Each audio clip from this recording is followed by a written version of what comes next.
Hi, I'm Dave Wurzel, and you're watching PHTV4. Today we are at the food pantry in Palos Heights at the Palos United Methodist Church. We're talking with Dan Heenan. Dan, thanks for being here. One of the volunteers at the food pantry. And obviously a really important service that, the food pantry serves to the community. Maybe you can talk a little bit now, like we're deep in the winter, we got through the holidays. What was it like last year in terms of, need for the food pantry, number of families you serve, that sort of thing? So we did see a significant increase from early 2025 towards the middle and end of the year. As the year, actually, and in previous years, I've been volunteering here for about 4 years now, and in past years, our census would be, about 60 to 80 clients every week. But in the last year, we have seen weeks where we've had as many as 160 clients come through. Yeah, so significant increase in the need. So you're talking about 2 to 2.5 times what you all had been servicing before. And when you say clients, you're talking about somebody who comes in to get items, probably representing a family, I'm guessing. Typically, yes. So, we do service individuals as well. Our clientele it covers the full spectrum. When we have families, we have senior citizens, and really it's all age groups.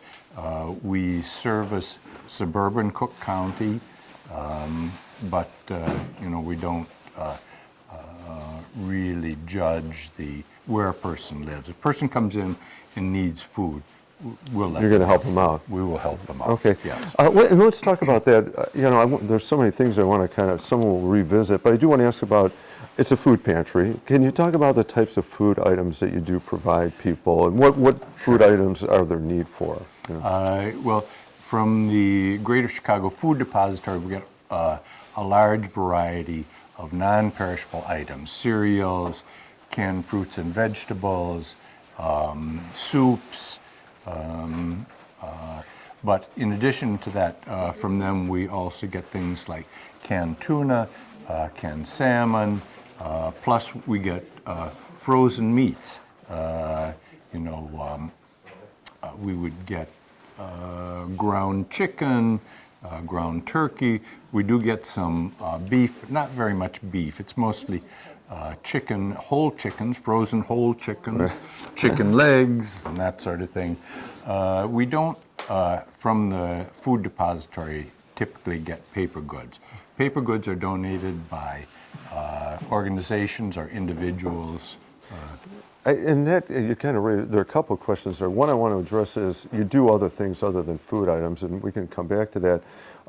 So a portion of what you have, maybe the largest portion, comes from the Greater Chicago Food Depository, Yes. But you also take private donations too. We do take private donations, and they're significant at the holidays. So we have had contributions from some of the local schools. Palos East Middle School usually has a major food drive around Thanksgiving, and they donate tremendous amounts of non-perishable items. And that raises the other question. When you talked about at one point you were serving 60 to 70 clients, and then you jumped to 160 plus maybe, that, where does the additional food come from, right?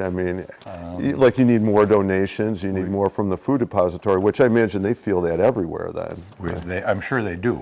We don't always have the excess. There have been times when our supplies to distribute have gotten low, and it's just the way it is. We only get a certain amount from the food depository, and we don't have control over that. All right. Well, then we definitely want to encourage people to donate if possible year-round, and especially now it feels like there's a special need for it.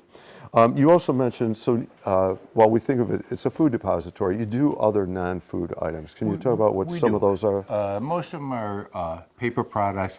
We have limited availability of diapers for kids and adults.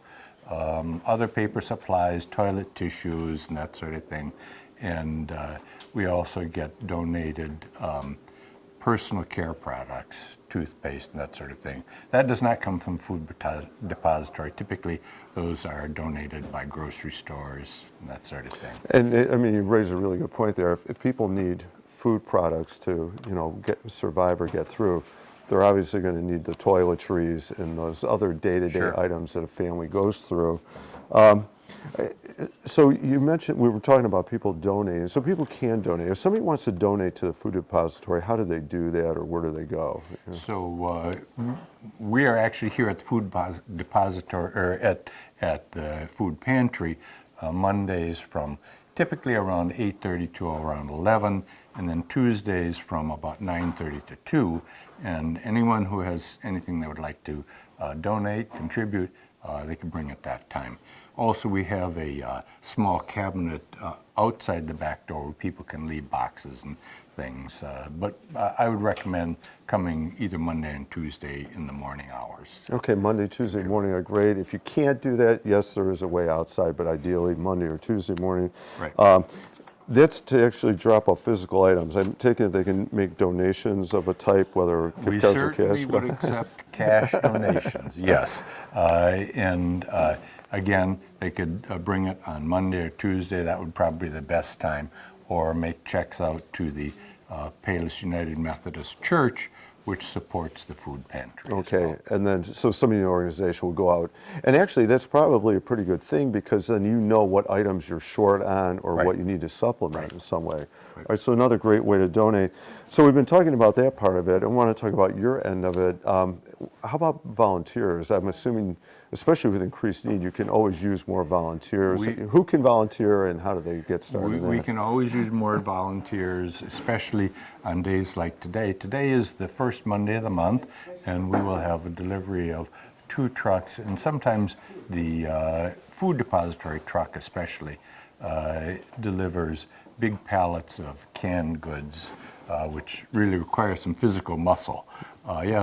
So volunteers, if you're so inclined to volunteer, I would recommend coming on a Monday or a Tuesday morning while we're here, seeing what we do, and then talking with our director, Susan Greer.